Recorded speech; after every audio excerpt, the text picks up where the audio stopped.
Sekretaris Kabinet Teddy Indrawijaya mendapat kenaikan pangkat dari mayor menjadi letnan kolonel atau letkol. Informasi kenaikan pangkat Teddy tertuang dalam salinan surat yang beredar di kalangan wartawan. Dikutip dari Tribun News pada Kamis 6 Maret, salinan surat memuat sejumlah poin pertimbangan untuk menaikkan pangkat Teddy. Salah satunya keputusan Panglima TNI nomor Kep/238/Romawi 2/2025. Pangkat Teddy menjadi letnan kolonel mulai bisa digunakan per 25 Februari 2025.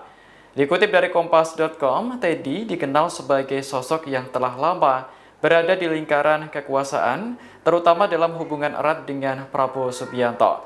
Lulusan Akademi Militer tahun 2011 ini memulai karirnya sebagai asisten ajudan Presiden Jokowi pada tahun 2014 saat ia masih berpangkat Letnan 1.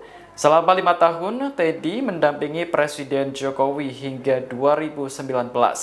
Pada tahun 2020, karir Teddy mengalami peningkatan signifikan saat ia diangkat menjadi ajudan Menteri Pertahanan Prabowo Subianto. Selama 4 tahun, Teddy setia mendampingi Prabowo dalam berbagai kegiatan, termasuk masa kampanye Pilpres. Tugasnya yang melekat dengan Prabowo membuat dirinya semakin dikenal publik.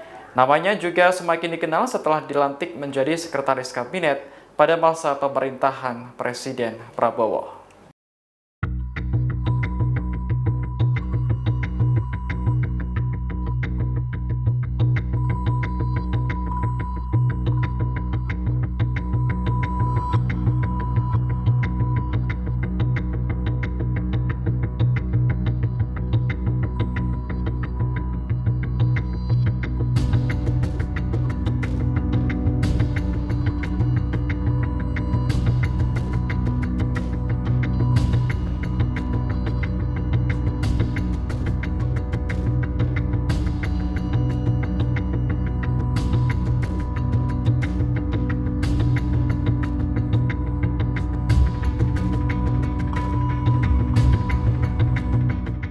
Download Tribun X sekarang, menghadirkan lokal menjadi Indonesia.